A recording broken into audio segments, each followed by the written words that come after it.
علیکم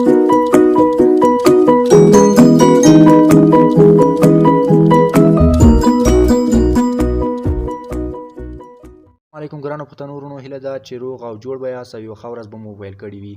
ملګرو، نن درته یوې نوې طریقې سره حاضر شوم. هیله ده چې دغه طریقه مو خوښ شي او ګټه ترې واخلئ. ملګرو، تاسو ته ما تېره ویډیو کې ښودلي وو چې څنګه کولی شو فرمیز اپلیکیشن کې کار وکړو او له هغه څخه پیسې وګټو. اوس په دې ویډیو کې تاسو ته ښیم چې هغه ګټل شوي پیسې چې کوم موږ فرمیز کې ګټلي دي، نو هغه څنګه کولی شو چې خپل سیمې کارت ته ولیږو. نو تاسو دا ویډیو تر پایه پورې راسره وګورئ تر څو تاسو دغه ویډیو باندې ښه پوه شئ. ملګرو، له هر څه نه مخکې تاسو زموږ د یوټیوب چینل نه وي سبسکرایب کړی، نو زموږ د یوټیوب چینل سبسکرایب کړئ او په څنګ کې د ګنټۍ دا نشان هم وي او بیا په آل باندې کلیک وکړئ تر څو زموږ هره ویډیو له ټولو نه مخکې تاسو ته در ورسیږي. نو زه ویډیو به شروع کړو دوستانو. دلته دوستانو زه اوس تاسو ته ښیم چې زه په خپل سیمې کارت کې څو پیسې لرم. زما سیمې کارت د افغان بي سیم ده دوستانو. زه تاسو ته ښیم دا وګورئ دوستانو، 8.2 افغانۍ زه لرم، تاسو یې کتلی هم شئ. اوس زه ځم او فرمیز اپلیکیشن خلاصوم او هغه څخه نو ګټل شوې پیسې اوس سیمې کارت ته لیږم دوستانو. زه فرمیز اپلیکیشن ته راغلم. اوس دوستانو تاسو څنګه کولی شو چې هغه ګټل شوې پیسې چې اوس کومې موږ فرمیز اپلیکیشن کې ګټلې دي هغه سیمې کارت ته ولیږو. نو رابسئ تاسو به په پیمنټ باندې کلیک وکړئ. دلته دوستانو اوس تاسو هغه پیسې ښیي چې تاسو کومې ګټلې دي. دلته وګورئ دوستانو، ما 219 افغانۍ ګټلې دي. او اوس تاسو که غواړئ چې دا پیسې وباسئ نو په کیش آوټ باندې به کلیک وکړئ. کیش آوټ کې دوستانو ما دا 3 سیم کارتونه تیار ثبت کړي دي چې دغو ته یې زه ډایرکټ لیږلی شمه. تاسو دا ګورئ دوستانو. اوس دلته که تاسو غواړئ چیرې نوی سیمې کارت اډ کړئ، نمبر اډ کړئ، نو تاسو به په اډ پیمنټ میتود باندې کلیک کوئ دوستانو. اوس راځم زه افغان بي سیم دوستانو، ما اول ځای کې تاسو کتلی شئ ثبت کړی ده. اوس زه غواړم افغان بي سیم ته دغه پیسې انتقال کړم چې 219 افغانۍ دي دوستانو.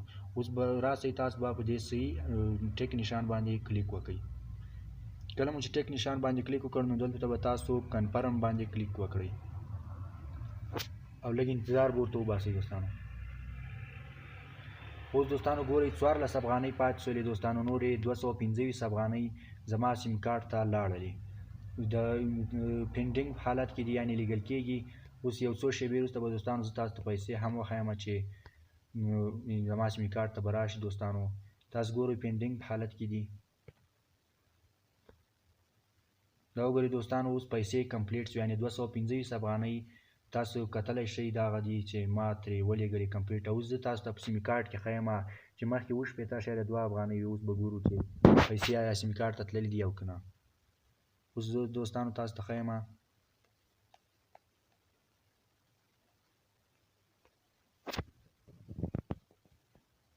دا دوستانو تاسو کتلی شئ 292 افغانۍ پوره شولې زمونږه. مخکې چې 8.2 افغانۍ 225 مو نور ورته راولېږلې، نو ټولې مجموعه 292 افغانۍ کېږي. نو دا د فرمیز اپلیکیشن د پیسو لیږلو طریقه چې په ثبوت سره مو تاسو ته وښودله، داسې تاسو هم لیږلی شئ. هر سیمې کارت ته چې لیږلی شئ، هغه که M10 وي، روتان وي یا اتصالات، افغان بي سیم، سلام، هر سیم کارت چې وي لیږلی شئ. نو دا هغه ښکلې طریقه وه دوستانو چې تاسو ته مې وښودله. فرمیز اپلیکیشن حقیقت کې پیسې ورکوي، نو تاسو ترې ګټلی شئ او سیم کارت ته یې لیږلی شئ.